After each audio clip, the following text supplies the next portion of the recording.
Era 1993.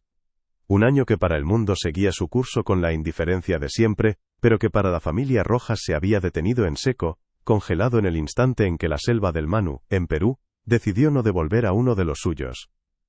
Javier Rojas, un biólogo de renombre cuya pasión por la botánica era tan vasta e indómita como la propia Amazonía, se había adentrado en aquel laberinto verde en busca de algo que solo él parecía comprender, dejando atrás un silencio que pesaría como una losa durante las siguientes 3 décadas. En su piso de Madrid, el eco de su ausencia se instaló en cada rincón. Para su mujer, fue el comienzo de un luto ambiguo, una herida que nunca podría cerrar, porque no había cuerpo que velar ni certeza a la que aferrarse. Para su hija Elena, de apenas 8 años, fue la primera lección sobre el vacío.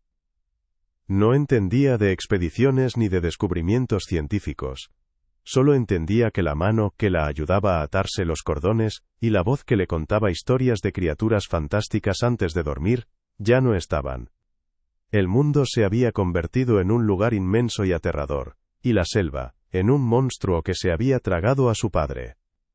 30 años más tarde Elena Rojas había construido su vida como una fortaleza contra el caos. A sus 38, era archivista en una prestigiosa institución de Madrid, un trabajo que era un reflejo perfecto de su alma. Metódico, silencioso, predecible. Pasaba sus días rodeada del olor a papel antiguo, y del susurro controlado de los sistemas de climatización, catalogando el pasado de otros para evitar confrontar el suyo. Cada documento que pasaba por sus manos tenía un principio y un final, una lógica, una certeza. Era el antídoto que había encontrado para la incertidumbre que había marcado su infancia. El orden de los legajos, la precisión de las fechas, la pulcritud de los guantes de algodón con los que manejaba la historia ajena, todo era un mecanismo de defensa, un muro erigido ladrillo a ladrillo para mantener a raya el recuerdo de una selva devoradora, y un padre que, en su mente había elegido la obsesión por encima de su familia. Su resentimiento era una criatura silenciosa que vivía con ella, tan real como los muebles de su casa, una sombra que la había convertido en una mujer escéptica y controladora, incapaz de entregarse a nada que no pudiera clasificar y archivar. Fue en una tarde gris de otoño, durante una pausa para el café frente a su ordenador, cuando la fortaleza empezó a temblar. Mientras navegaba sin rumbo por portales de noticias, un titular marginal captó su atención. Avistan una enigmática figura humana en una zona remota del Parque Nacional del Manu. Su primer impulso fue de indiferencia, otra historia sensacionalista para llenar espacio. Hizo clic por pura inercia profesional, la curiosidad del archivista que todo lo cataloga. La imagen era de pésima calidad, granulada, captada por un dron de investigación a cientos de metros de altura. Mostraba una silueta borrosa, apenas distinguible contra el dosel infinito de la selva. Elena estuvo a punto de cerrar la pestaña, con una punzada de irritación por el tiempo perdido, cuando algo en el movimiento de la figura la paralizó. La silueta se llevó una mano a la cara para protegerse del sol, pero no de cualquier manera. Lo hizo con un gesto peculiar, el dorso de la mano cubriendo la frente, y el dedo índice extendido, casi como un saludo militar incompleto. Un gesto idéntico al que su padre hacía, un tic nervioso que él tenía y que ella había imitado de niña. El aire se le escapó de los pulmones. El archivo, su santuario de orden y silencio, se convirtió de repente en una caja de resonancia para el latido desbocado de su corazón. La pantalla del ordenador ya no mostraba una imagen pixelada. Era un portal a un abismo que llevaba 30 años sellado. La Elena lógica, la archivista metódica, le gritaba que era imposible. Una coincidencia. Un espejismo creado por el dolor y la nostalgia. Millones de personas podrían hacer ese mismo gesto. Pero la niña de 8 años que aún vivía agazapada en su interior, la que nunca dejó de esperar en la ventana, susurraba una palabra peligrosa. «Papá». Sintió un frío helador recorrerle la espalda, a pesar del ambiente controlado de la sala. El mundo exterior se desvaneció. El zumbido del sistema de ventilación se convirtió en el zumbido de los insectos de una selva que nunca había pisado, pero que conocía a través de sus pesadillas. La razón y la emoción libraban una batalla campal dentro de ella. ¿Podría un fantasma, una memoria, haber sobrevivido 3 décadas en el lugar más salvaje de la Tierra? La idea era absurda, una locura, pero el gesto...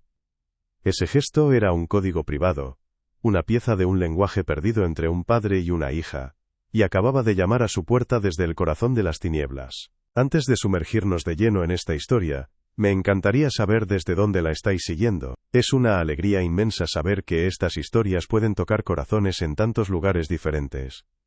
Dejad vuestro comentario aquí abajo y contadme. Esa noche el piso que compartía con su madre se sentía más opresivo que nunca. La presencia de su madre era un recordatorio constante de la tragedia. Era una mujer consumida por la espera, cuya vida se había detenido en 1993. Veían la televisión en un silencio denso, cargado de todo lo que no se decían. Elena la observaba de reojo, viendo las ruinas que la incertidumbre había dejado a su paso, y se juró a sí misma, una vez más, que ella no acabaría así. No obstante, la imagen del dron había abierto una grieta en su armadura. Por primera vez en décadas, el tema de su padre no era solo un recuerdo doloroso, sino una pregunta activa, una posibilidad terrible y fascinante. ¿Debía contárselo a su madre? ¿Darle una falsa esperanza que podría destruirla por completo si resultaba ser nada? Decidió callar, sintiendo el peso del secreto como una brasa en el pecho. La soledad que siempre la había acompañado como una segunda piel, ahora se sentía diferente, más afilada, más urgente. Ya no era solo la soledad de la pérdida, sino la soledad de la duda. Impulsada por una fuerza que no comprendía del todo, subió a un pequeño taburete y bajó una caja polvorienta de lo alto de un armario. La caja que contenía los restos del naufragio de su padre. Al abrirla, el olor a papel viejo y a cuero reseco la golpeó como una ola. Dentro no había objetos de valor monetario sino reliquias de una obsesión. Mapas topográficos del Manu, cubiertos de anotaciones crípticas con la caligrafía nerviosa de su padre. Un diario de campo con la tapa gastada, sus páginas llenas de dibujos de plantas coordenadas y reflexiones que se volvían cada vez más febriles hacia el final. Y allí, en el fondo, la vieja brújula de latón que él siempre llevaba colgada al cuello. Durante años, Elena había visto esos objetos como la prueba del crimen, la evidencia de que su padre había amado más a la selva que a ellas. Eran los símbolos de su abandono. Pero esa noche, mientras sus dedos rozaban el cuero del diario, algo cambió. Ya no veía solo la obsesión, veía un misterio. Un hombre que no solo se había perdido, sino que quizás huía o buscaba algo con una desesperación que se filtraba a través de la tinta. Justo cuando el amanecer comenzaba a teñir de gris el cielo de Madrid, su móvil vibró sobre la mesita de noche, un sonido estridente que rasgó el silencio de la madrugada. Era un número desconocido. Dudó, pero contestó. La voz al otro lado era suave, culta, y se identificó como Mateo Ibáñez, un nombre que Elena reconoció al instante. Era el antiguo colega de su padre, su compañero en varias expediciones, ahora convertido en un influyente conservacionista con una fundación a su nombre. Mateo le habló con un tono paternalista, casi condescendiente, diciéndole que se había enterado de la noticia del dron, y que la llamaba para evitarle un disgusto. Le aseguró que su fundación enviaría un equipo para investigar, por protocolo, pero que sin duda se trataba de un miembro de una tribu no contactada, o de un buscador de oro ilegal. Y entonces, pronunció las palabras que lo cambiaron todo. Elena, por el respeto a la memoria de tu padre y para proteger la privacidad de las comunidades indígenas, te aconsejo encarecidamente que te mantengas al margen. No remuevas el pasado. No sonó como un consejo, sonó como una advertencia. En el instante en que colgó el teléfono, una claridad helada se apoderó de Elena. El escepticismo se evaporó, reemplazado por una sospecha afilada como un cuchillo. ¿Por qué un hombre tan importante la llamaría en mitad de la noche para darle un consejo no solicitado? ¿Por qué ese énfasis en proteger la memoria de su padre? La llamada de Mateo no la había disuadido, al contrario había sido la cerilla que prendía la pólvora. Si solo fuera un error, una imagen sin importancia, nadie se habría molestado en advertirle. La advertencia era la confirmación de que allí, en ese infierno verde a miles de kilómetros de distancia, había algo que no querían que encontrara. La figura del dron, el gesto de su padre, la llamada de Mateo, las piezas de un puzzle que no sabía que existía, comenzaban a encajar, formando la imagen de una verdad oculta, deliberadamente enterrada. La archivista que había en ella, la mujer que vivía para ordenar el caos, acababa de encontrar el caso de su vida. La decisión prendió en ella, no como una emoción arrebatada, sino como una conclusión lógica e inevitable. El resentimiento hacia su padre seguía allí, pero ahora estaba mezclado con algo nuevo, una furia protectora, la necesidad de reclamar una historia que le habían robado. Ya no se trataba de encontrar a un hombre vivo, se trataba de encontrar la verdad por muy dolorosa que fuera. Se levantó, y caminó de nuevo hacia la caja de los recuerdos. Cogió el diario de campo, pero esta vez no lo abrió con el dolor de una hija abandonada, sino con la precisión de una investigadora. Sus ojos ya no buscaban afecto en las páginas sino pistas. Inconsistencias. Nombres. Cualquier cosa que pudiera explicar por qué Mateo Ibáñez no quería que ella fuera a la selva. La imagen de la figura en el dron ya no era un fantasma que la atormentaba, sino un faro que la llamaba. Un punto en un mapa. Un destino. El orden de su vida se había hecho añicos, pero por primera vez en 30 años, Elena no sintió miedo del caos, sintió un propósito. El viaje que estaba a punto de emprender, no era solo un viaje físico a través de la selva más impenetrable del planeta, sino un viaje hacia el corazón de su propia historia, para confrontar al fantasma de su padre, y quizás, para perdonarlo, o para condenarlo para siempre. Era una búsqueda de la verdad que la obligaría a despojarse de todas sus defensas, a ser vulnerable, a enfrentarse a la misma naturaleza salvaje que, creía, le había arrebatado todo. Ahora, prepárate para conocer el increíble viaje de una persona que, con valentía y vulnerabilidad, superó desafíos inimaginables en medio del dolor y la incertidumbre. Vas a aprender cómo la autocompasión y el reconocimiento de los propios límites pueden aplicarse en tu propia vida para afrontar momentos de crisis y superación. Empezamos. El viaje a Cusco fue como atravesar un velo hacia otra realidad. El aire enrarecido de los Andes, fino y cortante, fue lo primero que la golpeó al bajar del avión, un contraste brutal con el aire denso y contaminado de Madrid.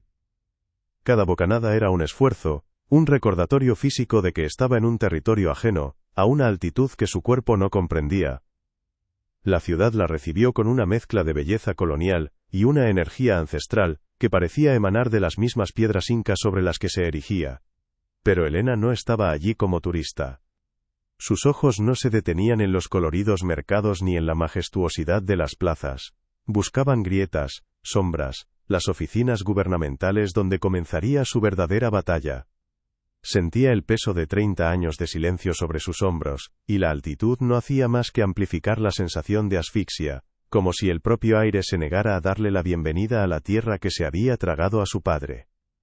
La burocracia fue el primer muro, tan impenetrable como la selva misma. En oficinas grises y mal iluminadas, se enfrentó a funcionarios de rostro impasible, que la miraban con una mezcla de lástima y hastío. Era la hija del famoso Javier Rojas, el biólogo que se perdió, una historia que para ellos era folclore, una anécdota más en una región acostumbrada a que la naturaleza dictara las reglas. Le hablaban de permisos, de zonas restringidas, de la imposibilidad de organizar una expedición de búsqueda por un avistamiento tan vago. Cada no, era una punzada, un eco de la llamada de Mateo Ibáñez. Sentía una hostilidad velada en sus palabras, como si su mera presencia removiera un pasado que todos preferían dejar enterrado. Comprendió que no le estaban negando el acceso por proteger la selva, sino por proteger un secreto, una calma frágil que su búsqueda amenazaba con romper. Pasó días enteros peregrinando de una oficina a otra, su determinación endureciéndose con cada obstáculo. Se alojaba en un pequeño hostal cuyo patio interior, lleno de plantas exuberantes, le parecía una burla, un recordatorio domesticado de la bestia que la esperaba. Por las noches, extendía los mapas de su padre sobre la cama raída. Las anotaciones, que en Madrid le habían parecido el delirio de un obseso, ahora cobraban un nuevo sentido. Eran un diálogo con el paisaje, una conversación íntima y desesperada. Trazaba con el dedo las rutas que él había marcado, sintiendo una conexión extraña, como si estuviera siguiendo los pasos de un fantasma.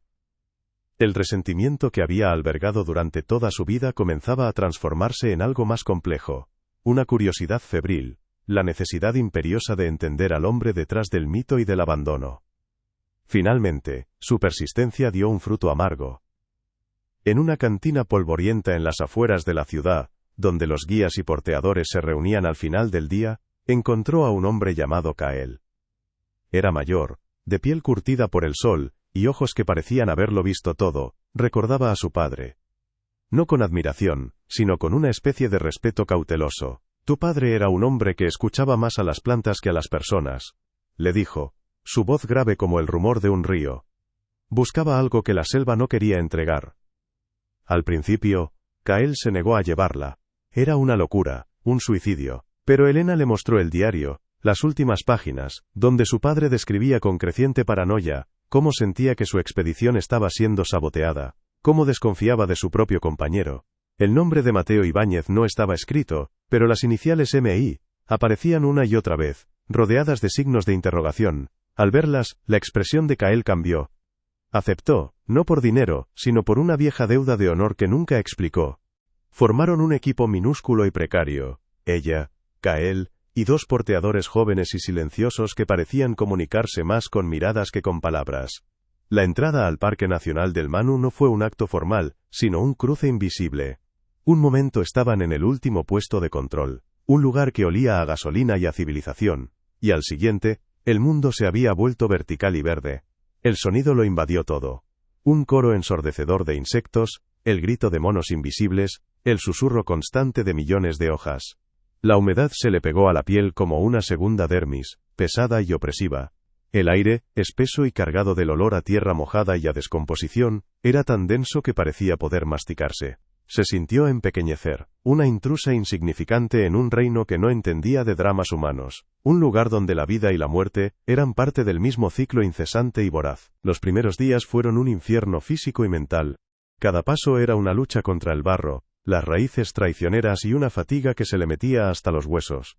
El orden y el control que habían definido su vida en Madrid se disolvieron en el caos primordial de la selva. No había líneas rectas, ni horarios, ni certezas. Solo el presente inmediato y abrumador.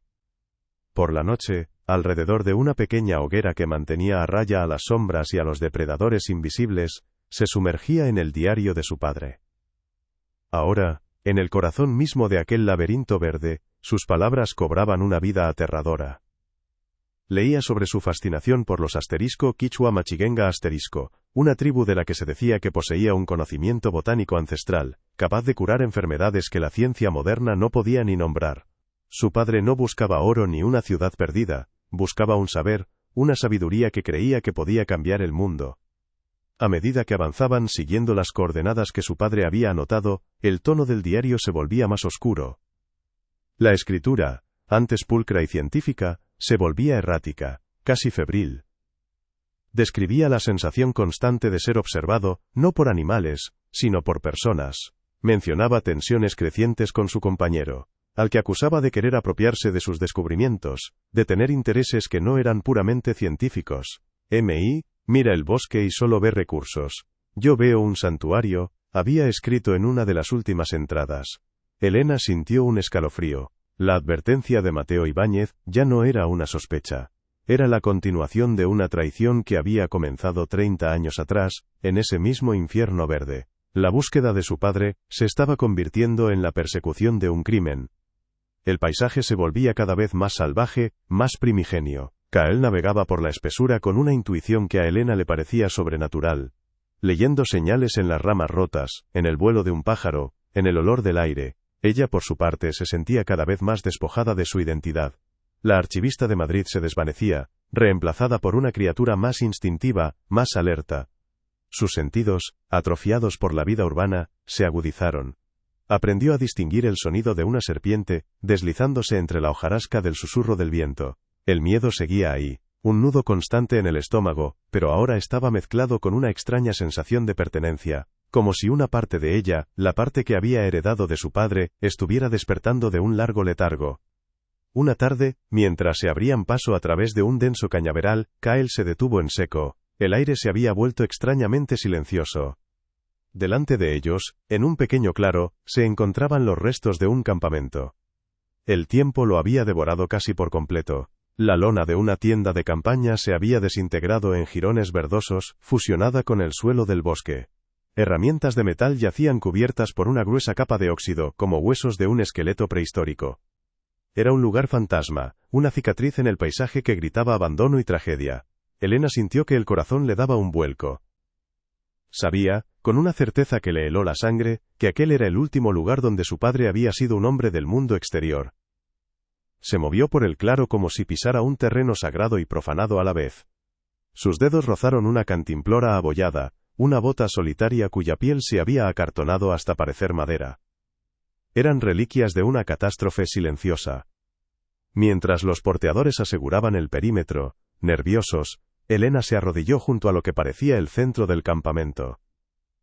Algo metálico brilló débilmente bajo una capa de musgo. Con manos temblorosas, lo desenterró. Era una brújula de latón, pesada y sólida. La tapa estaba abollada y el cristal, roto, pero al darle la vuelta, reconoció al instante las iniciales grabadas en la parte posterior. J.R.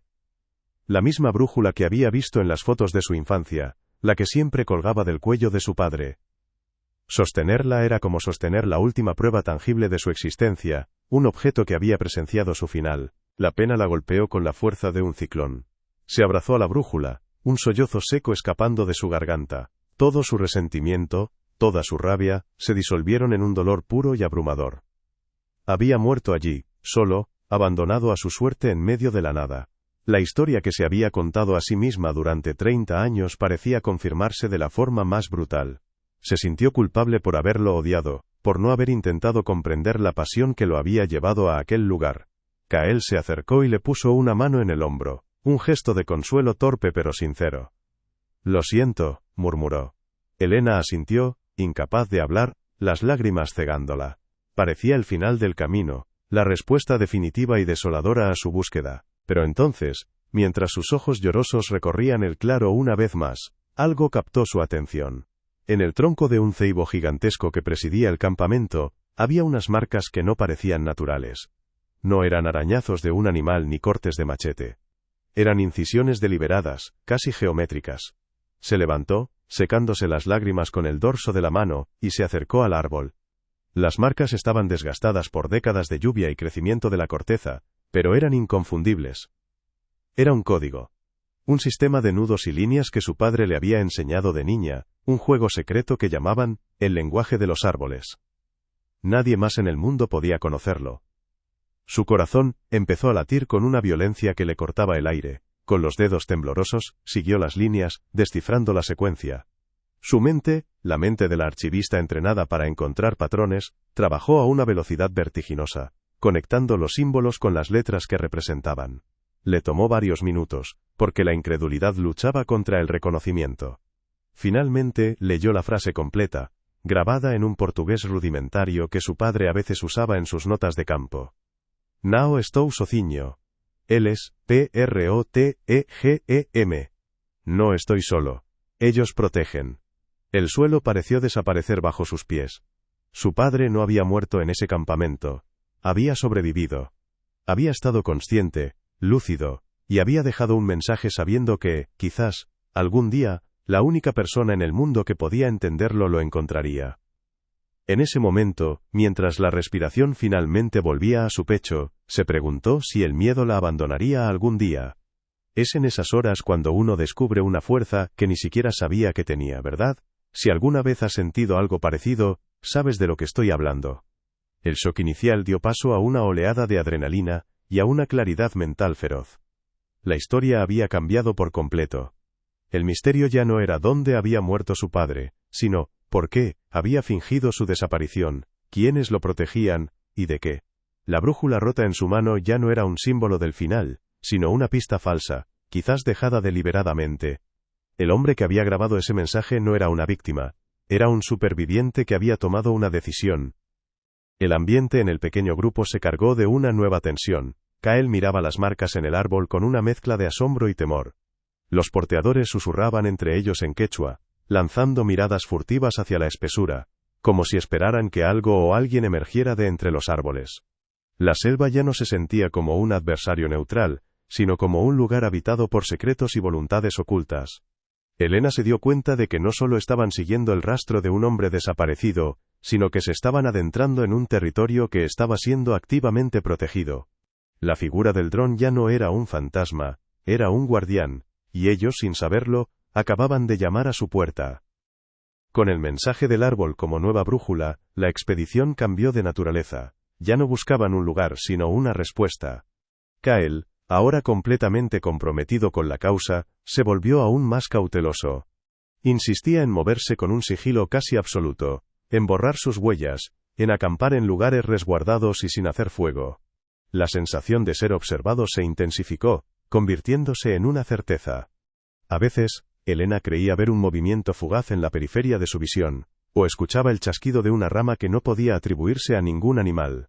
La paranoia, la misma que había leído en el diario de su padre, comenzó a filtrarse en su propia mente. Una noche, la tensión alcanzó un punto de ruptura. Kael, que había ido a buscar agua a un arroyo cercano, tardaba demasiado en volver. Pasaron los minutos, que se estiraron hasta convertirse en una hora de silencio agónico. Elena y los dos porteadores se miraban unos a otros, el miedo reflejado en sus ojos a la luz de las linternas.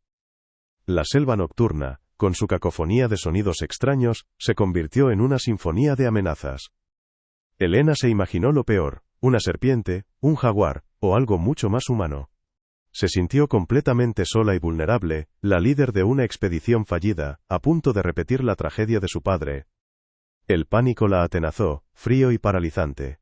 Justo cuando estaba a punto de ordenar a los porteadores que se prepararan para lo peor, Kael apareció entre los árboles, tan silenciosamente como se había ido. Su rostro estaba pálido, y su expresión era grave. Dijo que se había perdido, que una niebla repentina lo había desorientado. Su explicación era plausible, pero Elena no se la creyó del todo. Vio algo en sus ojos, una vacilación, un miedo que no era solo por haberse perdido. Sospechó que se había encontrado con alguien, que había recibido una advertencia. La desaparición temporal del guía no fue un accidente, fue un mensaje para ellos. Una señal de que estaban demasiado cerca. Aunque la oscuridad persistía, una pequeña chispa de algo nuevo comenzó a brillar dentro de ella. Pensar en esto me hace reflexionar. Qué difícil es encontrar luz cuando todo parece derrumbarse. Pero la mente humana es un laberinto, y la salida a veces está donde menos esperamos. La sospecha de Elena se cristalizó, enfocándose de nuevo en el único actor externo que conocía, Mateo Ibáñez. Su llamada, su advertencia velada, su interés en que ella se mantuviera al margen. Releyó el diario de su padre con una nueva perspectiva, buscando no solo la historia de su padre, sino la sombra de su traidor. Y encontró las pistas. Pequeñas menciones a equipos que fallaban inexplicablemente, a mapas que desaparecían para luego reaparecer en otro lugar, a conversaciones con MI que dejaban a su padre inquieto y desconfiado. Empezó a notar pequeñas anomalías en su propio camino. Un marcador de sendero que Kael juraba haber dejado en un lugar, aparecía en otro, llevándolos en un círculo. Una de las bolsas de comida apareció rasgada, como si un animal la hubiera atacado, pero el corte era demasiado limpio. Eran actos de sabotaje sutiles, diseñados no para hacerles daño directamente, sino para desgastarlos, para hacerles perder tiempo y provisiones, para obligarles a darse por vencidos y regresar. Alguien no solo los estaba observando, los estaba pastoreando, guiándolos lejos de su verdadero objetivo, usando la propia selva como un arma de desinformación. La convicción de Elena se volvió granítica. Ya no se trataba de una búsqueda, sino de una confrontación. Le explicó sus sospechas a Kael, mostrándole las entradas del diario y conectándolas con los sabotajes que estaban sufriendo. El viejo guía la escuchó en silencio, su rostro una máscara impenetrable. Cuando ella terminó, él simplemente asintió. Tu padre no era un imprudente, dijo finalmente. Era un hombre que se interpuso en el camino de alguien muy poderoso. Con esa frase, la alianza entre ellos quedó sellada.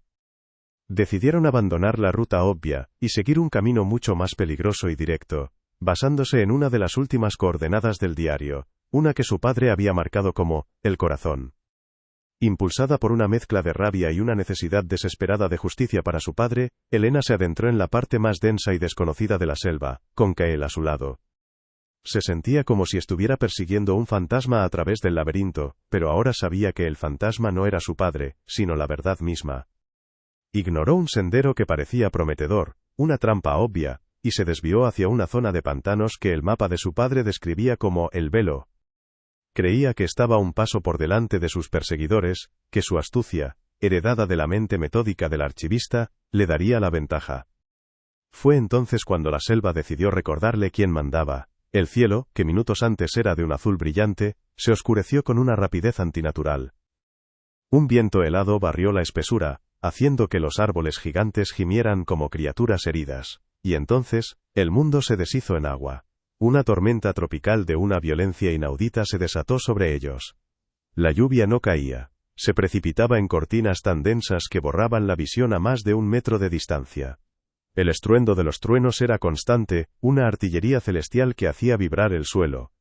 En el caos se separó. Un relámpago iluminó la escena con un destello blanco y cegador. y por un instante vio a Kael y a los porteadores, luchando por mantenerse en pie a unos metros de distancia. Un segundo después, otro trueno la ensordeció y tropezó con una raíz oculta por el agua que ya les llegaba a los tobillos. Cayó, y la corriente que se había formado en cuestión de minutos, la arrastró. Luchó por ponerse en pie, gritando sus nombres, pero su voz fue engullida por el rugido de la tormenta. Fue arrastrada por el agua, golpeándose contra troncos y rocas, completamente desorientada. Cuando la corriente finalmente perdió fuerza y la arrojó contra la orilla de un arroyo crecido, la tormenta comenzaba a amainar, dejando tras de sí un silencio goteante y ominoso. Se puso en pie, temblando de frío y de shock. Estaba sola. Completamente sola. A su alrededor, la selva era un muro verde e indiferente por los cuatro costados. No tenía brújula, ni mapa ni comida. Solo la ropa empapada que llevaba puesta y el peso insoportable de su fracaso. El grito que salió de su garganta no fue de miedo, sino de pura y absoluta desesperación. El sol comenzó a ponerse, tiñendo el cielo de tonos anaranjados y morados que se filtraban a través del dosel. La belleza del atardecer era una crueldad. Con la llegada de la noche, la selva se transformaría en un territorio de depredadores, y ella era la presa más fácil. Se acurrucó en la base de un árbol, abrazándose las rodillas, mientras los escalofríos la sacudían sin piedad. El silencio de la selva ya no era opresivo, era la prueba de su soledad. Cada crujido, cada susurro del viento, era una amenaza potencial. La ironía de la situación la aplastó. Había viajado miles de kilómetros para no acabar como su padre, solo para caer exactamente en la misma trampa. Había juzgado su obsesión, su imprudencia, y ahora estaba aquí, perdida y abandonada, muriendo por perseguir a un fantasma. El resentimiento que había sentido durante 30 años, se le antojaba ahora un lujo infantil. En la inmensidad de aquella soledad, comprendió por primera vez el terror que él debió de haber sentido. El escepticismo, la rabia, la determinación, todo se desvaneció, dejando solo un vacío helado. Mientras la oscuridad la envolvía por completo, una única lágrima caliente rodó por su mejilla fría. No era una lágrima de tristeza, sino de derrota. La selva había ganado, se había tragado a su padre, y ahora se la estaba tragando a ella. Cerró los ojos, agotada, sintiendo que su destino estaba sellado, que se convertiría en otro secreto más, otra historia susurrada por los guías en las cantinas de Cusco. La archivista que había venido a poner orden en el caos, estaba a punto de ser archivada para siempre por la naturaleza. En la más absoluta oscuridad, con el frío de la selva calándole hasta el alma, Elena sintió que el fin había llegado. La derrota no era una emoción, era un estado físico, una certeza que le pesaba en cada músculo dolorido y en cada aliento entrecortado. Se había burlado del caos y el caos la había devorado. Se había creído más lista que la selva, y la selva, con la indiferencia de un dios antiguo, le había demostrado su insignificancia. El recuerdo de su padre ya no era el de un traidor, sino el de un prójimo, un compañero en la misma condena. El miedo se había transformado en una resignación helada, y mientras se abandonaba a la hipotermia y al agotamiento, una imagen absurda y fuera de lugar acudió a su mente. Tenía 7 años, estaba en el salón de su casa en Madrid, y su padre, arrodillado frente a la chimenea, le enseñaba a hacer fuego con un pedernal. El fuego es vida, Elena, le había dicho con esa seriedad tan suya. Incluso una sola chispa, en el lugar correcto, puede vencer a la noche más oscura. Ella había odiado esa lección, como odiaba todo lo que la alejaba de los cuentos de hadas, y la acercaba a ese mundo salvaje que él tanto amaba. Pero ahora, en el umbral de la nada, esa lección olvidada, era lo único que le quedaba. El instinto de supervivencia, esa fuerza animal que reside en lo más profundo del ser humano, se impuso a la desesperación. No fue una decisión consciente, sino un espasmo, un último acto de rebeldía contra la muerte. Con los dedos entumecidos y torpes comenzó a moverse. Recordó las palabras de su padre sobre buscar la madera más seca bajo las hojas más grandes, sobre encontrar refugio en la concavidad de las raíces de los árboles más viejos. La archivista, la mujer que ordenaba el pasado de otros, comenzó a aplicar esa misma lógica metódica al presente caótico. Cada movimiento era un dolor agudo, cada pensamiento una lucha contra el velo del agotamiento. Se arrastró, más que caminó, buscando no un camino, sino los elementos para crear esa chispa de la que hablaba su padre. La selva seguía siendo un monstruo, Pero ahora ella no era solo una víctima. Era una criatura más, luchando por su pequeño espacio en la cadena de la vida y la muerte, usando un conocimiento que había rechazado durante 30 años, pero que, de alguna manera, había quedado archivado en lo más recóndito de su memoria. Después de lo que pareció una vida entera, una eternidad de frío, dolor y oscuridad, el amanecer comenzó a filtrar sus primeros rayos grises a través del denso dosel. El esfuerzo de la noche había sido inútil, no había conseguido hacer fuego. Estaba empapada, temblando incontrolablemente, y la esperanza era una brasa casi extinguida. Con sus últimas fuerzas, se arrastró hasta una pequeña elevación del terreno, un montículo de tierra y raíces, buscando una última visión del mundo antes de rendirse. Y entonces lo vio. A lo lejos, apenas perceptible contra el verde infinito, se alzaba una finísima columna de humo. Era casi un espejismo, un truco de su mente agotada. Pero parpadeó, y el humo seguía allí, una señal de vida, una invitación. Una nueva fuerza, que no nacía de la esperanza de encontrar a su padre vivo, sino de la necesidad visceral de llegar al final de la historia, la suya propia, la inundó. Ya no se trataba de perdón ni de resentimiento, se trataba de entender, de llegar a ese humo y encontrar la respuesta definitiva, aunque esa respuesta fuera su propia tumba. El camino hacia el humo fue un delirio. El tiempo perdió su significado, reducido a una sucesión de pasos agónicos. Sus pies estaban destrozados, su cuerpo cubierto de arañazos y picaduras, pero su mente estaba extrañamente lúcida. Con cada metro que avanzaba, sentía que se adentraba más en la psique de su padre. Comprendió la obsesión no como una elección egoísta, sino como una llamada, una fuerza gravitacional que tiraba de él hacia el corazón de aquel misterio verde. Vio la belleza terrible de la selva, su poder para despojar al ser humano de todo lo superfluo, para reducirlo a su esencia más pura. Por primera vez, no caminaba tras los pasos de un fantasma, sino junto a él. Sentía su presencia en el susurro del viento, en la forma en que la luz se filtraba entre las hojas, en la tenacidad de las plantas que se abrían paso hacia el sol. Estaba completando el viaje que él no pudo terminar, y en ese acto, una extraña paz comenzó a asentarse sobre el dolor y el agotamiento. Finalmente, atravesó una cortina de lianas y el mundo cambió. Ante ella se extendía una pequeña aldea, tan perfectamente integrada en el entorno que parecía haber brotado de la tierra. Cabañas de madera y palma, un claro central donde los niños jugaban en silencio, y el olor a leña quemada y a comida. Los habitantes, de piel cobriza y ojos oscuros y profundos, la observaron llegar, sucios y despojada, con una curiosidad serena, sin hostilidad. No hubo gritos ni alarmas. Era como si la estuvieran esperando. Un hombre anciano, con el rostro surcado de arrugas como un mapa de historias antiguas, se separó del grupo y caminó hacia ella. Su mirada no era de lástima sino de reconocimiento. Se detuvo frente a ella y, en un español rudimentario quebrado por décadas de desuso, pronunció las palabras que desmoronaron el mundo de Elena por segunda vez. Sabíamos que vendrías. El espíritu del hombre de las plantas nos dijo que su hija buscaría la verdad. Sentada en un taburete bajo, con un cuenco de caldo caliente entre las manos temblorosas, Elena escuchó la historia. El anciano, cuyo nombre era Anku, le contó que Javier Rojas había llegado a su aldea 30 años atrás, no perdido, sino huyendo. Estaba gravemente herido, con una fiebre que lo consumía, delirando sobre una traición. Hablaba de una pelea con su compañero, el hombre de metal, que lo había dejado por muerto tras intentar robarle sus mapas y sus cuadernos. Los *quichua machiguenga lo acogieron, lo cuidaron con sus conocimientos ancestrales sobre las plantas, los mismos que él había venido a estudiar. Durante semanas, luchó por su vida, y en sus momentos de lucidez, compartió con ellos su saber, no como un científico que extrae información, sino como un amigo que comparte un secreto. Pero las heridas eran demasiado graves, murió entre ellos, en paz, y fue enterrado como uno más de la tribu, bajo el árbol más grande de la aldea. La figura del dron, explicó Anku, era su propio nieto, un joven que a veces se ponía la camisa raída de Javier, convertida en una reliquia, un símbolo de respeto hacia el hombre que les había advertido del peligro que venía del mundo exterior. Una lágrima silenciosa rodó por la mejilla de Elena, no era de dolor sino de liberación.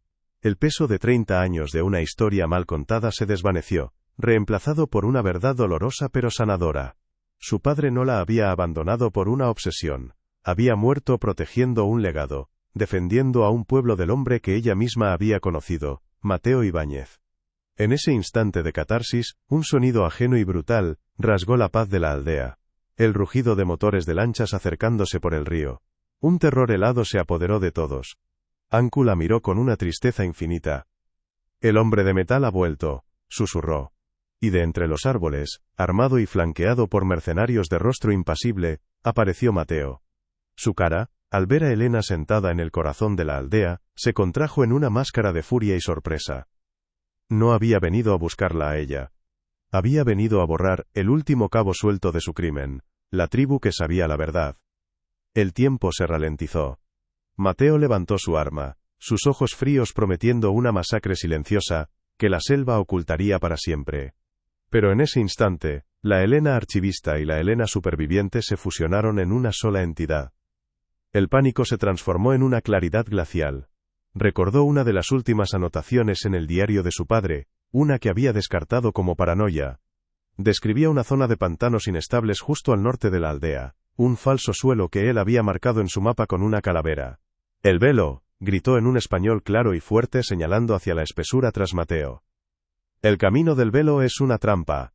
No era una advertencia para Mateo, sino un código para la tribu. Anku entendió al instante. Con un grito gutural en su propia lengua, los hombres de la tribu se dispersaron, no huyendo, sino moviéndose con una agilidad sobrenatural hacia los flancos, atrayendo a los mercenarios hacia el terreno que su padre había cartografiado como mortal. Mateo, confundido por un instante, dudó, y esa duda fue su perdición. Desde el río, surgieron otras lanchas, las de las autoridades del parque, guiadas por un Kael magullado pero decidido, que había seguido su rastro sin descanso. La trampa no era solo de la selva, sino de la memoria. De vuelta en Madrid, el silencio del archivo ya no era un refugio sino un eco. Cada legajo, cada documento, le parecía ahora una historia incompleta, una verdad esperando a ser descubierta. El mundo no había cambiado, pero su lugar en él sí.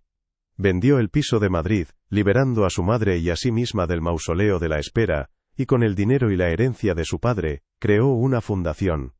No una fundación para la investigación botánica, sino para la protección legal de las tierras de los *Quichua Machiguenga *, asegurando que ningún hombre de metal volviera a amenazar su existencia. La caja polvorienta con los objetos de su padre ya no estaba en lo alto de un armario, sino sobre su escritorio. La brújula rota, el diario gastado, ya no eran símbolos de abandono. Eran las reliquias de un héroe silencioso, la prueba de un sacrificio que solo ella conocía. El resentimiento se había disuelto por completo, dejando en su lugar un amor profundo y complejo, nacido de la comprensión y del respeto. Una tarde, mientras el sol se ponía sobre los tejados de la ciudad, Helena sostenía la última fotografía que tenía de su padre. Él aparecía en la selva, con la brújula al cuello, y una mirada de una intensidad casi dolorosa, una mezcla de fascinación y soledad. Por primera vez en su vida, no vio al hombre que la había dejado, sino al hombre que había encontrado su propósito, aunque le costara la vida. Una sonrisa triste pero serena se dibujó en sus labios. No había encontrado a su padre con vida, pero había encontrado algo mucho más importante, la verdad, y en el proceso de ordenar el caos de su pasado, finalmente se había encontrado a sí misma. Y así, la vida encontró su nuevo rumbo, marcada por las lecciones de un pasado que jamás sería olvidado. Si esta jornada tocó tu corazón, si te hizo pensar en la resiliencia del espíritu humano, deja un like y comparte este vídeo. Tu historia, así como la de ella, merece ser escuchada. ¿Qué harías tú si estuvieras en su lugar?